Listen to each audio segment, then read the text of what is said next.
ہماری چونکہ مسجد کی تعمیر کا کام جاری ہے، اس لیے تھوڑا سا آپ لوگ کو مشکل کا سامنا ہے.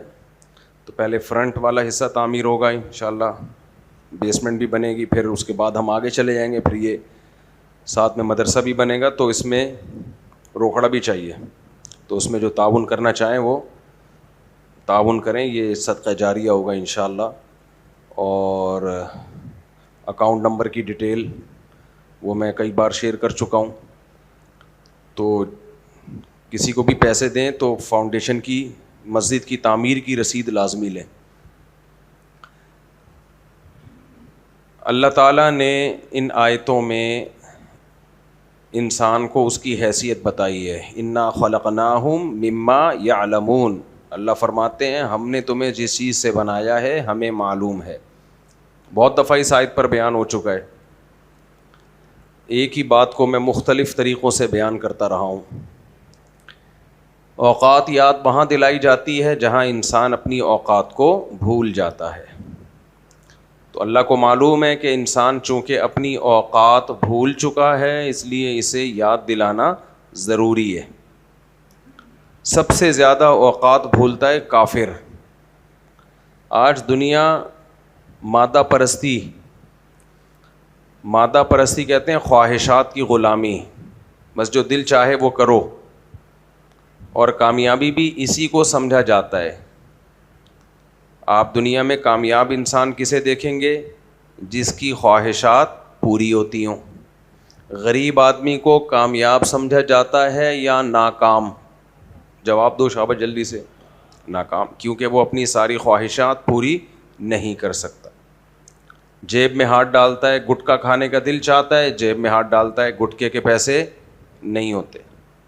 کسی کے پاؤں میں اچھی چپل دیکھتا ہے، دل چاہتا ہے میں بھی اس برانڈ کی جوتے لے لوں، جیب میں ہاتھ ڈالتا ہے، پیسے نہیں ہیں. گھر میں جب جاتا ہے تو عزت ہوتی ہے، بے عزتی ہوتی ہے، باپ کی طرف سے، ماں کی طرف سے، بڑا ہو گیا، کماتا نہیں ہے. ایسا ہی ہے نا. محلے سے جب لوگ گزرتے ہیں تو سلام کرتے ہیں؟ نہیں. ہاں کوئی تازہ سلام کی فضیلت پر بیان سن کے آیا ہو وہ تو سلام کہہ دے گا، ادروائز گزر جاتے ہیں لوگ. ہر جگہ دھکے کھا رہا ہوتا ہے.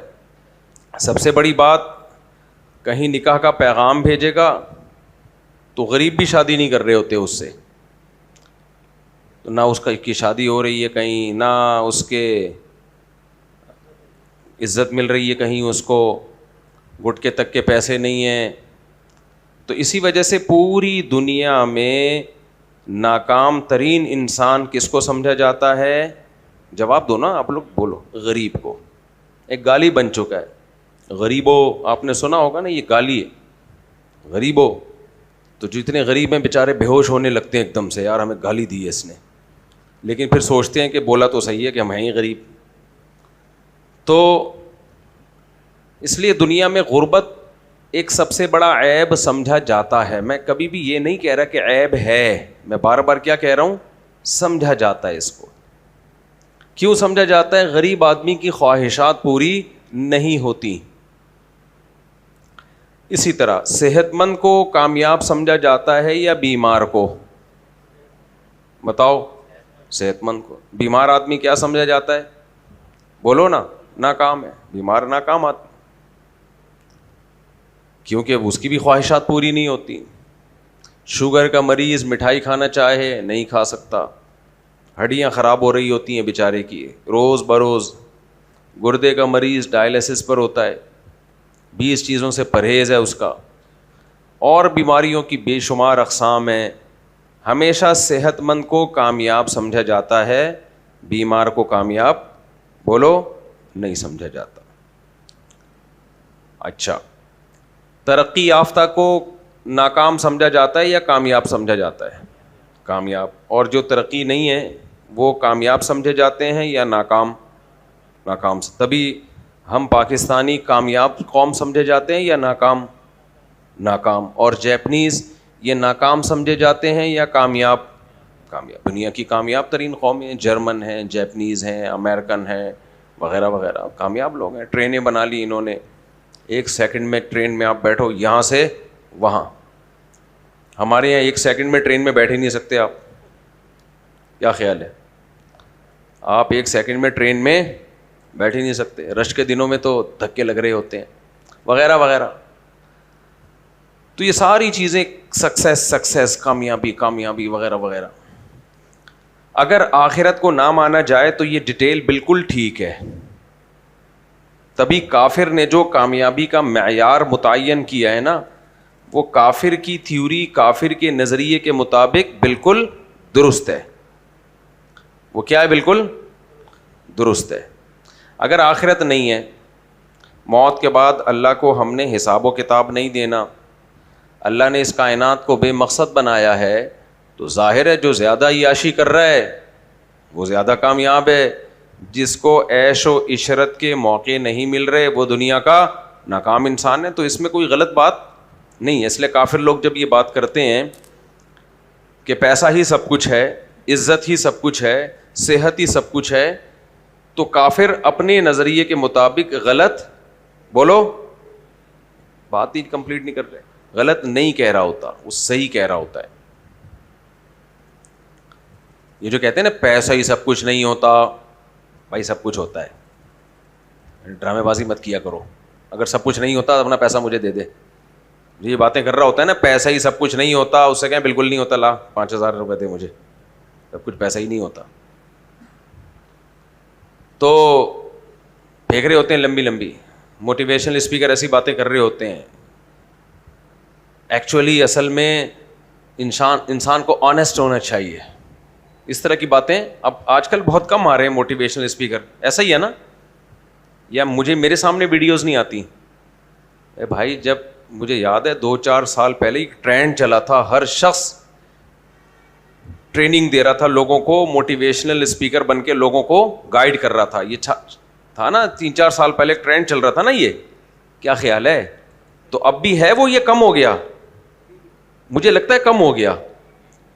ایسا ہی ہے نا, یا تو اس لیے کم ہو گیا کہ لوگ عمل نہیں کر رہے ان کی باتوں پہ, یا لوگ کہہ رہے ہیں یار پھینک رہے ہیں لمبی لمبی, بس بہت ہو گیا. لوگوں نے ان کی باتوں پہ عمل کر کے دیکھا تو فائدہ نہیں ہوا, پیسے پھر بھی نہیں آئے, تو انہوں نے کہا چھوڑو یار ایسے ہی ٹھیک ہے, ہم غلط ہی ٹھیک ہیں. کیا خیال ہے؟ خدا کی قسم دنیا میں صرف ایک موٹیویشنل اسپیکر گزرے ہیں جن کے پاس نہ میڈیا تھا, نہ کسی یونیورسٹی کی تعلیم, اور ایک گاؤں کی زندگی ان کی, بدوؤں میں پیدا ہوئے, اور انہوں نے جو موٹیویشن دی ہے 1400 سال گزر گئے, اس پاورفل موٹیویشن میں ذرہ برابر بھی کمی نہیں آئی ہے.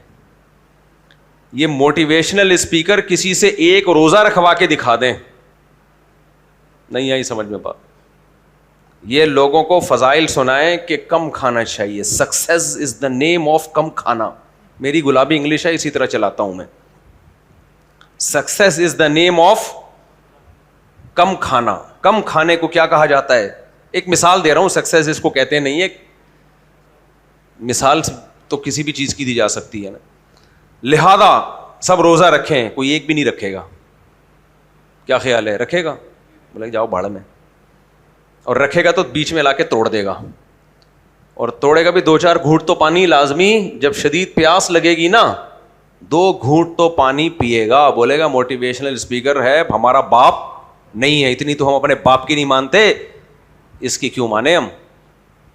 جون جولائی میں روزہ رکھے گا, اور اس وقت جو کراچی کی گرمی پڑ رہی ہے اس میں جب روزہ رکھے کہ جائے گا آفس یا کوئی مزدوری کرے گا, دوپہر کو جب پیاس لگے گی, کیسا ہی جاپانی موٹیویشنل اسپیکر ہو, چنگ پونگ کر کے اس نے سمجھایا ہو, اور دنیا کا کامیاب ترین انسان ہو, ایک روزہ رکھوا کے دکھا دے وہ. یار 1400 سال پہلے محمد صلی اللہ علیہ وسلم کسی یونیورسٹی سے فارغ نہیں ہے بھائی, اور آپ صلی اللہ علیہ وسلم کا کوئی ٹیچر نہیں ہے.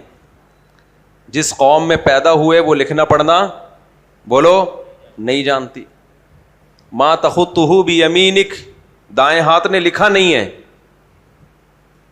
اور نحن قوم امیون, اپنا انٹروڈکشن کروا رہے ہیں, ہم امی لوگ ہیں. امی کی کیا تعریف ہے؟ جو نہ لکھنا جانتے ہو اور نہ پڑھنا جانتے ہو. یہ لفظ امی نبی کی توہین نہیں ہے, یہ نبی کی تعظیم ہے, یہ نبی کی تعظیم. اس لیے کہ لکھنا پڑھنا یہ علم نہیں ہے, یہ فن ہے, فن. یہ علم کا ذریعہ ہے. جس کو لکھنا آتا ہے, پڑھنا آتا ہے, وہ لکھ کے اور پڑھ کے سیکھتا ہے. تو اصل چیز علم ہے. فضیلت کس کی ہے؟ علم کی. تو اللہ نے اپنے حبیب صلی اللہ علیہ وسلم کو لکھے پڑھے بغیر ہی علم دیا ہے, تاکہ پتہ چل جائے کہ آپ کی سورس آف نالج دنیا کی چیزیں نہیں ہے, ڈائریکٹ کون ہے؟ اللہ ہیں. تو یہ نبی کی فضیلت ہے. مجھے اور آپ کو اگر لکھنا پڑھنا نہیں آتا تو ہمارے لیے یہ جہالت کی علامت ہے. کیوں علامت ہے؟ کیونکہ جس کو لکھنا پڑھنا نہیں آتا اس کے پاس نالج نہیں ہوتی, کتابیں تو پڑھی نہیں ہے اس نے. آج کل لکھنا کسے کہتے ہیں؟ کمپوزنگ کے ذریعے لکھا جاتا ہے. تو جس کو کمپوزنگ نہیں آتی کیا وہ جاہل ہے بھائی؟ یہی کہا جائے گا, ایک فن ہے کمپوزنگ. بعض دفعہ آپ کے پاس نالج ہوتی ہے, آپ کمپوزر کے ذریعے اس کو ٹائپ کرا لیتے ہو. مجھے جب تک ٹائپنگ کی اسپیڈ میری نہیں تھی تو میں نے جو اپنی کتاب لکھی ہے وہ کسی سے کمپوز کروائی تھی. جب میری ٹائپنگ کی اسپیڈ تیز ہو گئی, اب میں خود اپنی تحریریں ٹک ٹک ٹک ٹک کر کے لکھ رہا ہوتا ہوں.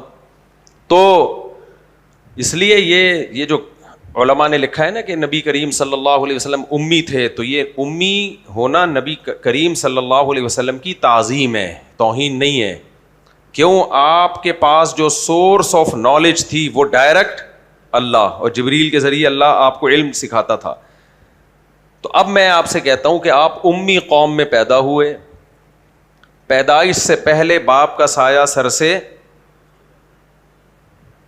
یعنی باپ کی وفات ہو گئی, پیدائش ہی یتیم, کوئی مدرسہ نہیں جہاں آپ علم حاصل کر رہے ہوں. لیکن اب دوبارہ ہم کمپیئر کرتے ہیں, آج کے پڑھے لکھے موٹیویشنل اسپیکر انتہائی پاورفل اور بڑی نالج اور ایکسپیرینس اور تجربے, اور خود بھی ان کی زندگی ایک کامیاب زندگی ہمیں نظر آ رہی ہوتی ہے, وہ ایک روزہ نہیں رکھوا سکتے آپ سے. سمجھ میں آ رہی ہے بات؟ اگر کسی کا خیال ہے رکھوا سکتے ہیں, آئے کراچی میں میرے سامنے جون میں ان دنوں میں روزہ رکھ کے دکھائے. ایسا نہیں کہ چرسیوں کی طرح سارا دن پڑا رہے گھر میں.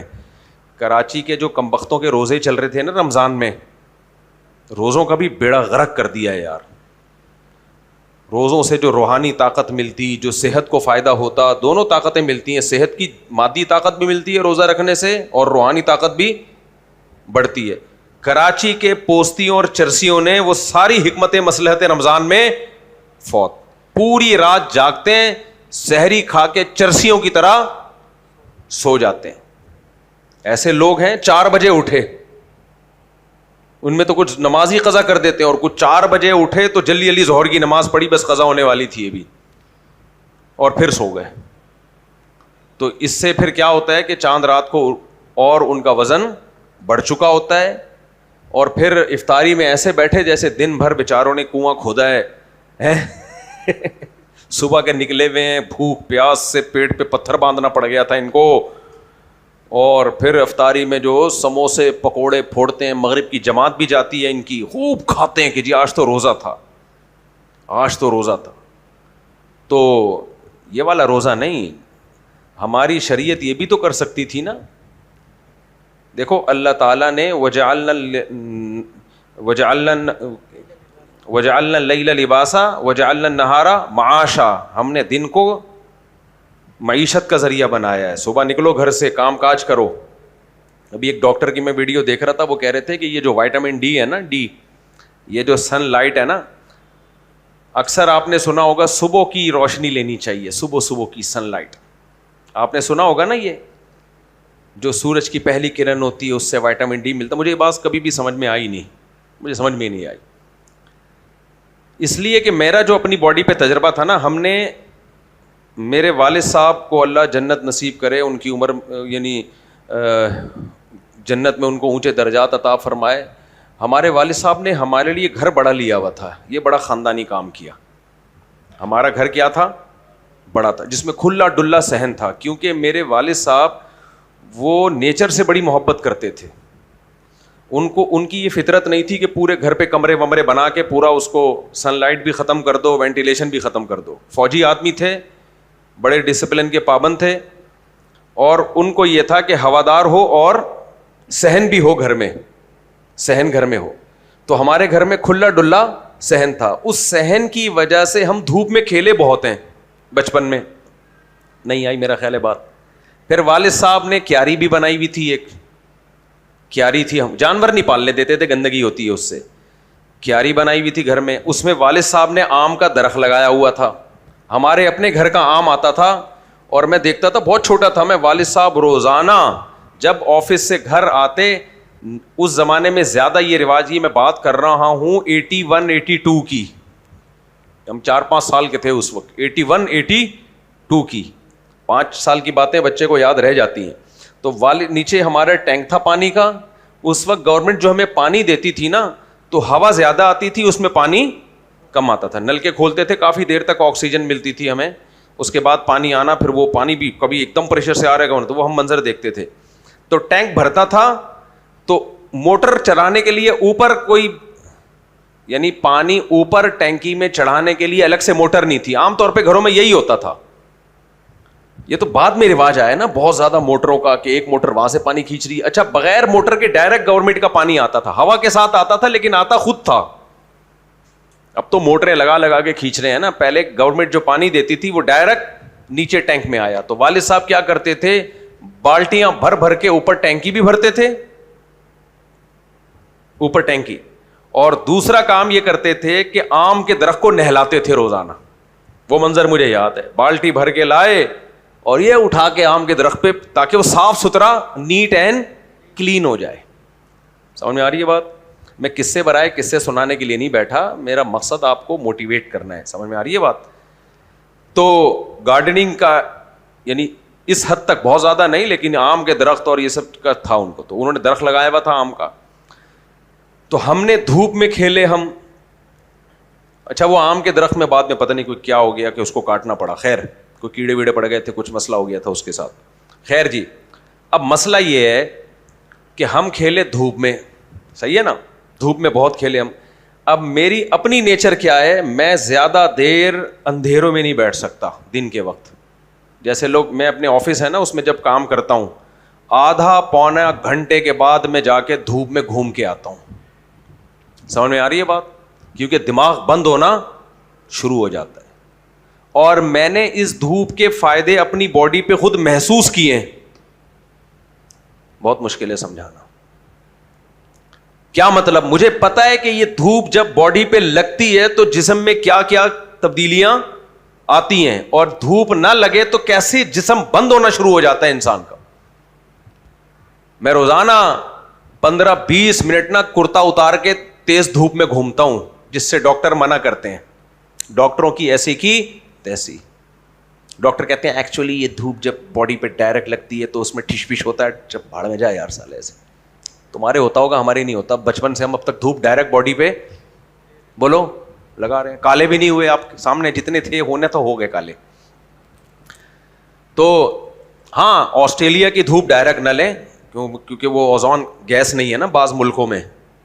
اور پنجاب میں بھی بہت زیادہ دھوپ جب لگتی ہے تو ہو سکتا ہے کسی کو نیلا پیلا کر دیتی ہو. لیکن کراچی میں ایک بہت بڑا فائدہ یہ ہے کہ الحمدللہ یہاں گرد و غبار ہوا میں اتنی زیادہ ہے کہ دھوپ چھن چھن کے آتی ہے اس گرد و غبار سے. یہ نیٹ پہ بھی آپ سرچ کر کے دیکھ لیں, اسکن کو نقصان نہیں پہنچاتی وہ. لیکن حقیقت یہ ہے کہ باڈی کو جو فائدہ تیز دھوپ اور ڈائریکٹ آپ کی باڈی پہ لگنے سے جو فائدہ ہوتا ہے, وہ صبح کی ہلکی پھلکی دھوپوں, یہ ٹوپی ڈرامے ہوتا ہوگا, اس سے وہ فائدہ نہیں ہوتا. کیونکہ انسان جو ہے نا نیچرلی, قرآن بھی بار بار کہتا ہے, پرانے زمانے کا انسان جو فطرت کے قریب تھا, یہ سارے صبح صبح کھیتی باڑی پہ نکل جایا کرتے تھے دھوپ میں کام کاج کرنے کے لیے. مرد کو اللہ نے دھوپ میں کام کے لیے پیدا کیا ہے, چھاؤں میں کام کے لیے پیدا نہیں کیا. نہیں آئی سمجھ میں بات؟ تو ہماری باڈی کو ڈائریکٹ دھوپ چاہیے. میں نہیں کہہ رہا آپ کمیزیں اتار کے دھوپ میں گھومنا شروع کر دیں, کپڑے پہن کے گھومیں, لیکن دھوپ ضروری ہے. آج بھی میں دھوپ میں گھوما ہوں کافی دیر, میں روزانہ گھومتا ہوں, چاہے گرمی ہو چاہے سردی ہو. اس میں یہ فرق نہیں ہوتا کہ پسینہ نکل جائے گا, نکل جائے, کچھ نہیں ہوتا پسینہ نکلنے سے. تو جسم بند ہونا شروع ہو جاتا ہے. تو یہ کوئی بیماری نہیں ہے. آپ کہیں گے ہمارا تو جسم بند نہیں ہوتا, آپ کا کھلا ہی نہیں ہوتا, تو آپ کو پتا کیسے چلے گا کہ بند ہونا کہتے کس کو ہے؟ بہت مشکل ہے, بہت مشکل. دیکھو ایک آدمی کو کسی نعمت چکھی نہ ہو تو اس کو پتہ کیا ہے کہ ہمارے حضرت ایک واقعہ سنایا کرتے تھے کہ ایک لومڑی کی دم کٹ گئی جنگل میں, ایک لومڑی کی بولو دم کٹ گئی. اب ساری لومڑیاں اس کا مذاق اڑا رہی ہیں, بندر بھی ہوئے دم کٹی.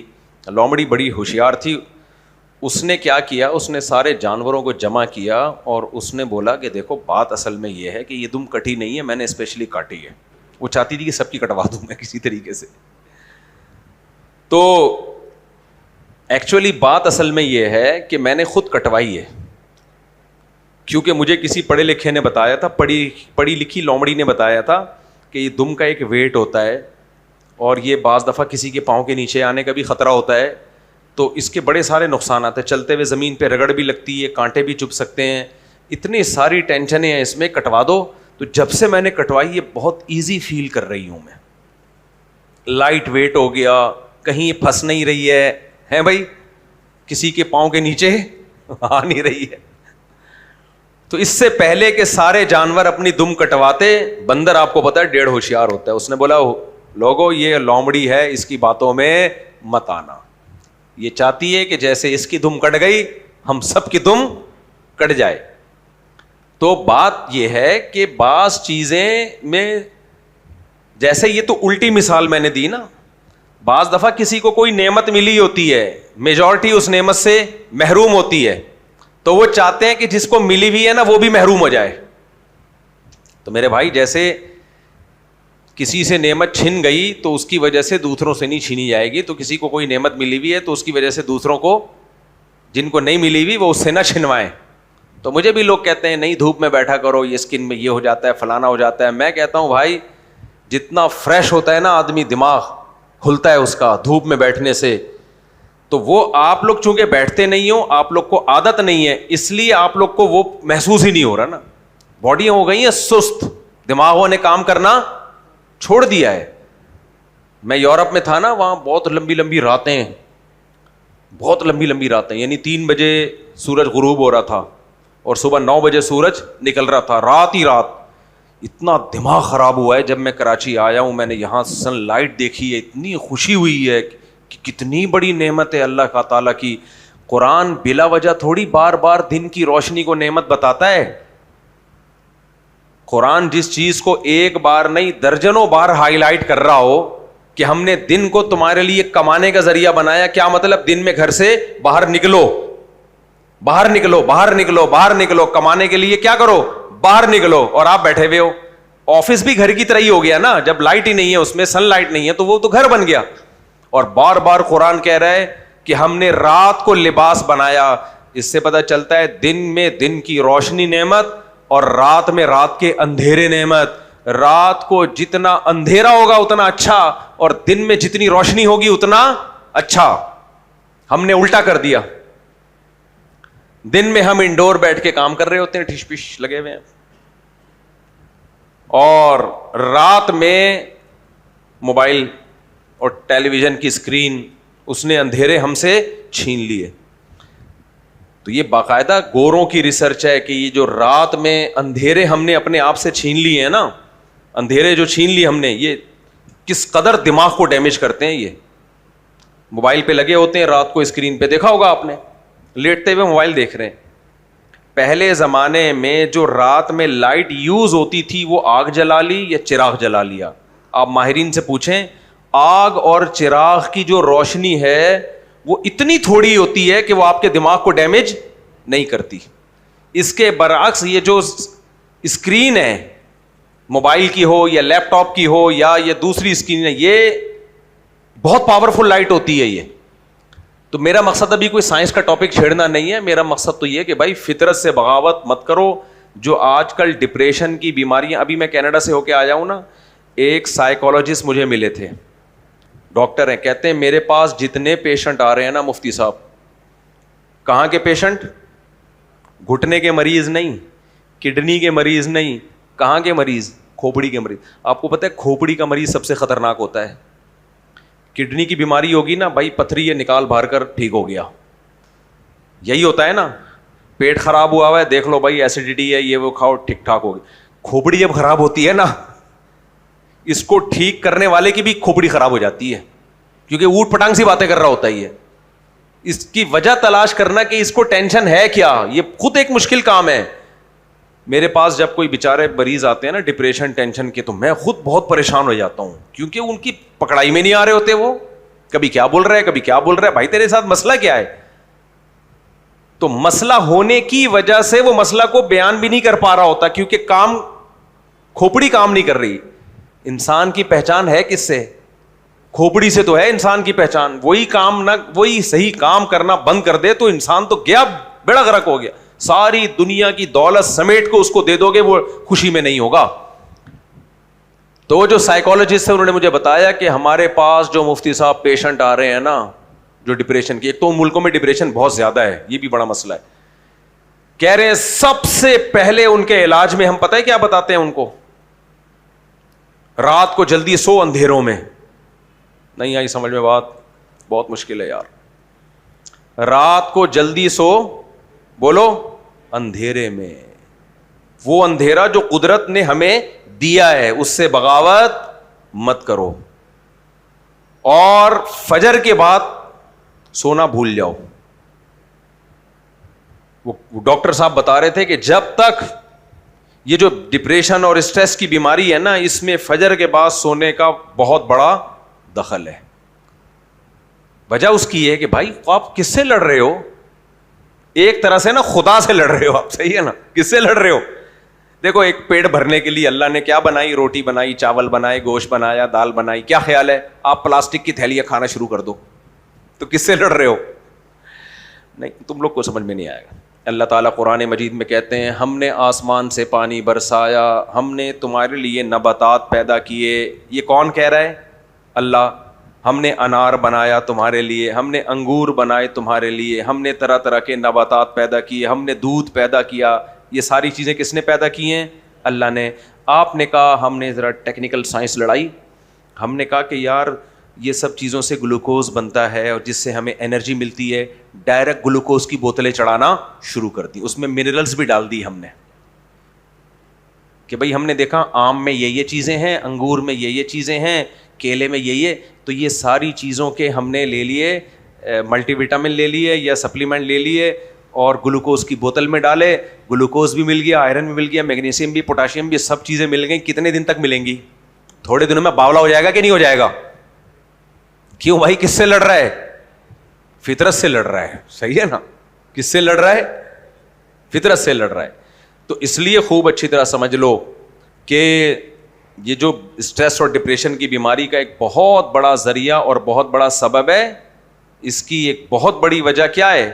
اندھیرے میں اندھیرا نہ ہونا اور روشنی میں روشنی نہ ہونا.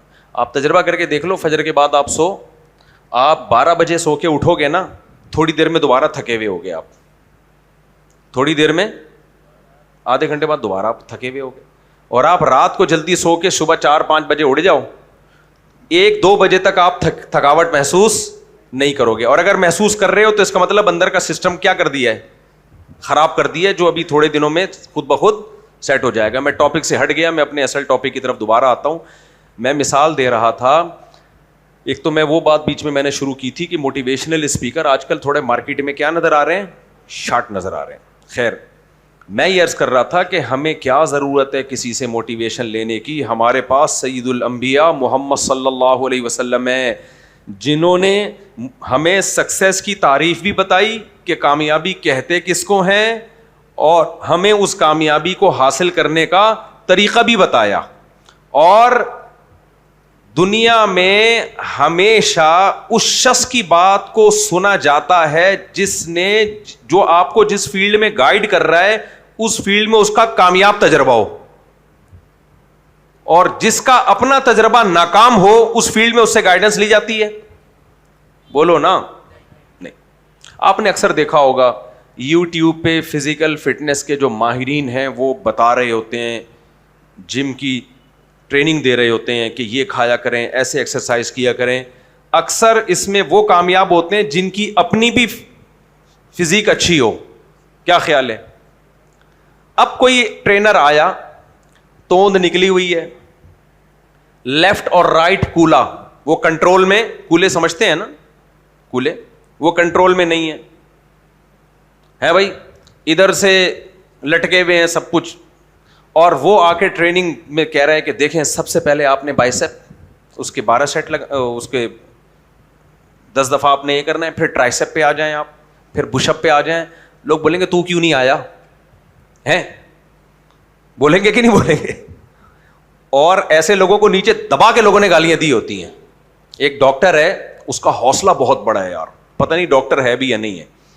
اس کے حوصلے کو میں داد دیتا ہوں, کیونکہ جتنی گالیاں کمنٹس میں اس کو پڑھتی ہیں نا, اس کے بعد بھی کانفیڈنٹلی وہ لوگوں کو گائیڈ کر رہا ہے, اور غلط گائیڈ کر رہا ہے. میں نام نہیں بتاؤں گا, یہ موقع نہیں ہوتا ایسی کسی چیز کو کسی کو بدنام کرنے کا. ایک ڈاکٹر ہے, ٹی وی میں اس کی پوڈ کاسٹ بھی آ رہی ہیں, انٹرویوز بھی آ رہے ہیں, کبھی پیناڈول کے نقصانات بتا رہا ہوتا ہے, پیناڈول زہر ہے, کھا لیا تو یہ ہو جائے گا. حالانکہ وہ لوگ کہہ رہے ہیں ہم نے 50 سال سے کھا رہے ہیں, میں نہیں کہہ رہا پیناڈول کھانا شروع کر دے بلا وجہ, لیکن اتنا بھی نہیں ہے جتنا اس نے بتایا ہوا ہے. تو وہ پھینک رہا ہوتا ہے لمبی لمبی. اچھا نیچے دبا کے لوگوں نے کیا دی ہوئی ہوتی ہیں, گالیاں, کہ بھائی کیا باتیں کر رہا ہے, بالکل نہیں لا رہا ہے نا. 1-2 کمنٹس ہوں گے یار آج اس ڈاکٹر نے ہماری آنکھیں کھول دی.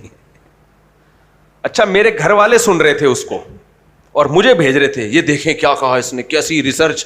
میں نے کہا پھینکو ہے, خدا کے لیے اس کی باتوں میں مت آؤ. کہ نہیں ریسرچ ہے. میں نے کہا بھائی آپ کو کیا پتا کہ یہ ریسرچ ہے بھی کہ نہیں ہے, پھینک رہا ہے یار لمبی لمبی بیٹھ کے. اور ٹیلی ویژن, اب لوگ مجھے کمنٹس کریں گے کون ہے, میں نہیں نام بتاؤں گا, یہ ذہن میں رکھیں. یہ میرا موضوع نہیں ہے کہ میں لوگوں کو نام لے کے, صرف تاریخ چوتھائی کو میں نے بدنام کیا, اس کے علاوہ میں نہیں کسی کو, کیونکہ وہ میرا ٹاپک ہے. اور وہ بھی میں نے نام اس لیے لے لیا, لوگ نام لے کے پوچھ رہے تھے, ورنہ میں کسی کا عامل کا بھی نام نہیں لیتا. اتنے عامل ہیں کر رہے ہیں پتہ نہیں کیا کیا. تو اب ایک نے کمنٹس کیے ہوئے تھے کہ اس کی اپنی صحت تو دیکھو.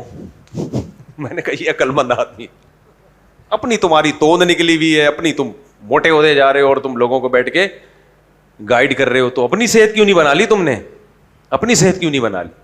کچھ ویجیٹیرین ہیں جو یوٹیوب پہ لوگوں کو غلط گائیڈ کر رہے ہیں کہ گوشت کھانے کے یہ نقصان, گوشت کھانے کے یہ نقصان. ان ویجیٹیرین کی اپنی صحت دیکھو نا. کوئی بیچ میں عقل مند ہوتا ہے جس نے کمنٹ کیے ہوئے ہوتے ہیں یار تو دیکھ کیا بن چکا ہے, تو ہمیں نظر آ رہا ہے کہ تو گوشت نہیں کھاتا تو تیرا حال کیا ہو چکا ہے. تو جب بھی کسی کو فالو کیا جائے گا, سب سے پہلے یہ دیکھا جائے گا اس کے پاس جو میسج ہے, اس میسج پہ چل کے اس نے اپنے مقاصد میں کتنی کامیابی حاصل کی ہے. سمجھ میں نہیں آ رہی بات؟ اس نے کتنی کامیابی حاصل کر لی. ہمارے محلے میں ایک حکیم تھے, اللہ ان کی مغفرت فرمائے, بہت پرہیزگار حکیم اور بڑے ایکسپرٹ حکیم تھے. خود بھی 90 یا 99 سال میں جا کے فوت ہوئے ہیں. وہ حکیم تھے نا, ان کو علاج کا دواؤں کا پتہ تھا, جڑی بوٹیوں کا پتہ تھا. مجھے بہت ساری دوائیں کا ان سے پتہ چلا ہے, سالب مصری, سالب پنجا, یہ حکیموں کی دوائیں ہیں, کبھی کھا لو کسی حکیم سے پوچھ کے. موسلی سفید, یہ بڈھے کو جوان کر دیں. حکیموں کے پاس, کم بختوں کے پاس ایسے ایسے نسخے ہوتے ہیں, چھپ چھپ کے رات کو اکیلے کھا رہے ہوتے ہیں بیٹھ کے. مریضوں کو نہیں بتاتے. تو حکیموں میں فراڈ بہت ہے, ورنہ یہ حکمت کا علم یہ صدیوں پرانا ہے, صدیوں سے انسانوں پہ تجربے ہوتے آ رہے ہیں اس کے. ان کی کچھ دوائیں تو ایسی ہیں 2000 سال پرانا نسخہ, کوئی سائڈ افیکٹ نہیں ہے, ایسے ایسے ان کے پاس چیزیں ہوتی ہیں. لیکن حکومت نے سرپرستی چھوڑ دی ہے اور ڈرامے بازی بہت آ گئی ہے, اور کچھ لوگوں کو اطمینان بھی نہیں ہوتا, اس لیے نہیں ہوتا کہ فوری علاج نہیں ہوتا, تو لوگ چاہتے ہیں بٹ ٹیکا ٹھوکو صحیح کر دو. تو اب ایسا نہ ہو کہ حکیموں کے پاس چلے جائیں, فراڈ بہت ہے اس میں. جب تک کوئی ایکسپرٹ حکیم نہ ہو علاج نہ کرایا کریں اس سے. لیکن وہ واقعی صحیح حکیم تھے. تو ان کی عمر کتنی, 90 سے میرا خیال ہے اوپر ہی گئے ہوں گے. اور 80-85 سال کی عمر میں ان کی حالت یہ تھی کہ جب آپ ان سے مسافہ کرو نا, اور انہوں نے جو ہاتھ پکڑ لیا, آپ ہاتھ چھڑا نہیں سکتے, ایسے کڑک. اور لال ٹماٹر, دبلے پتلے, یعنی پیٹ بھی اندر تھا ان کا. تو ایک دن میری ان سے بڑی گپ شپ تھی, مجھ سے بڑی محبت کرتے تھے اور تھے بڑے مزاحیہ. جو آدمی خوش ہوتا ہے نا تو اس کی طبیعت میں مزاح بھی ہوتا ہے. ان کا خیال یہ تھا میں اپنے والد صاحب کا سب سے چھوٹا بیٹا ہوں, تو جبکہ مجھ سے چھوٹے ایک میرا بھائی بھی تھا. ایک دن میرے بھائی کو دیکھ لیا, اور کہنے لگے یہ تو پورا پلا پلایا, یا تو ابھی پیدا ہوا ہوتا, یہ تو آپ کا ایک اور بھائی اور ہے بھی پورا پلا ہوا. تو انہوں نے مجھے ایک بات کی, انہوں نے کہا ہمارے ہاں حکیموں میں مشہور ہے موٹا فقیر اور دبلا حکیم، اس پہ کبھی اعتماد مت کرو. اس لیے کہ اگر فقیر موٹا ہے تو کم بخت، تو غریب ہے تو اتنا چربی کہاں سے آ رہی ہے تیری باڈی میں؟ اس کا مطلب تجھے اضافی پراٹھے کھانے کو بھائی مل رہے ہیں تجھے. غربت میں تو دبلا ہوتا ہے انسان. تجھے اضافی کھانے کو مل رہا ہے، تو صرف اپنے نہیں کھا رہا، دوسروں کے بھی کھا رہا ہے، اس لیے اتنا موٹا ہو گیا. بڑی ظرافت تھی ان کے مزاج میں نا. ہندوستان کے حکیم تھے، دہلی ویلی سے آئے ہوئے تھے، اور کہتے ہیں دبلا فقیر جو بالکل باریک نہیں ہوتے، ہڈیاں نکلی ہوئی، اور دبلا حکیم، کہتے ہیں اس پہ اعتماد نہ کرو کہ کم بخت تو تیرے پاس اگر لوگوں کی صحت بنانے کے نسخے ہیں، اپنے آپ کو کیوں نہیں تو نے صحیح کیا. اس کے بعد سے نا مجھے کئی حکیم نظر آئے کسی کے دانتوں میں کیڑے لگے ہوئے ہیں، کوئی بات کر رہا ہے تو ٹیڑھے منہ سے بات کر رہا ہے، چلا نہیں جا رہا اس سے، اس کا اپنا الائنمنٹ آؤٹ ہوئی ہوئی ہے. جب میرے پاس آتے تھے مفتی صاحب میں بڑا حکیم ہوں اور یوں ہوں، میں سوچتا تو مجھے پتا ہے تو بہت بڑا تو ہے لیکن حکیم نہیں، پھینکو ہے تو، کیونکہ خود ہی الائنمنٹ کیا ہوئی ہوئی ہے، آؤٹ ہوئی ہوئی ہے اس کی. تو یہ میں کیوں اتنی ساری مثالیں آپ کو دے رہا ہوں؟ جو خود کسی فیلڈ میں کامیاب نہ ہو، جس کے پاس ایک ایسا ہدف اور ایسا ویژن ہو جس میں ہم نے دیکھ لیا کہ وہ کامیاب نہیں ہو سکا، تو ہمیں کامیابی کے طریقے وہ کیسے بتائے گا؟ کیا خیال ہے؟ اب میں آپ کو کچھ مثالیں دیتا ہوں. اسلام جو پیکج لے کر آیا ہے نا کامیابی کے، اس کے علاوہ جتنے پیکج دنیا میں چلے ہیں سب ناکام ہوئے ہیں. تاریخ بتاتی ہے، ہسٹری بتاتی ہے. تاریخ اٹھا کے دیکھ لو، کوئی 150 سال میں ناکام، کوئی 100 سال میں ناکام، کوئی 200 سال میں، کوئی 300 سال میں. بالآخر اینڈنگ کیا ہوتی ہے اس کی؟ ناکامی. رشیا ایک سسٹم لے کر آیا تھا، سوویت یونین، جس کو کمیونزم کہا جاتا ہے. سب کو پتا ہوگا، اتنی ہسٹری سے تو سب واقف ہوتے ہیں نا. ملکوں کے ملک نگلنا شروع کر دیے اس نے. مساوات، نعرے کتنے اچھے لگائے، مساوات، سب برابر ہیں، پیسہ سب کے پاس کیسا ہونا چاہیے؟ برابر. امیر غریب کا فرق ختم. بڑا مقبول ہوا وہ نعرہ، اس پہ لاکھوں لوگوں کو موت کی گھاٹ اتار دیا. بڑے پڑھے لکھے لوگ یہ نعرہ لے کے چلے کہ بھائی ہم نے مساوات کی بیس پہ، یہ جو انسانوں میں ایک ارب پتی ہے اور ایک کے پاس کھانے کو روٹی نہیں ہے، یہ ظلم ہے. اچھا پھر یہاں سے بھی اس نے کرائے کے مولوی ٹٹو